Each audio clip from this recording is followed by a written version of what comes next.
ఓడమ్మ బడవ! మన రాష్ట్రంలోని జర్నలిస్ట్ అన్నలు అసలు ఏమీ జరగనట్టు, ఏమీ తెలియనట్టు ఎంత సైలెంట్‌గా ఉన్నారంటే, కనీసం 2, 3 పేపర్లు తిరగేస్తే ఎక్కడన్నా చిన్న వార్త కనపడుతుందేమో అని చూస్తే అసల లేనే లేదు. ఏంటి ఈ వార్త ఎందుకీళ్ళు రాయలేదంటే, విద్యుత్ ఒప్పందాల గురించి మనం చూసాం గదా! చంద్రబాబు నాయుడు గారు యాక్సిస్ ఎనర్జీతో రూ. 4.60 పైసలతో ఒప్పందం చేసుకుంటే, దాని గురించి ఒక్కటంటే ఒక వార్త ఎందుకు రాయలేదంటే మరి రాధాకృష్ణ గారికి, లేకపోతే రామోజీరావు కొడుకైనటువంటి కిరణ్ గారికి గానీ, లేకపోతే ఇంకొకటి ఎక్స్‌వైజెడ్ ఈ ఛానల్ వాళ్ళు ఎందుకు చంద్రబాబు నాయుడు గారు రూ. 4.60తో ఒప్పందం చేసుకోవాల్సొచ్చింది? దీని వలన లాభం ఏంటి? నష్టమేంటి అనేది ప్రజలకు ఎందుకు చెప్పలేకపోయారు? చెప్పాలి గదా!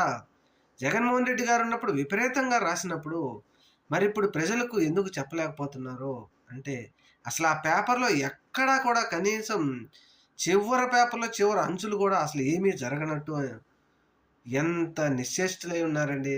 ఇది నిజంగా ప్రజలను మోసం చేయడం కాదా?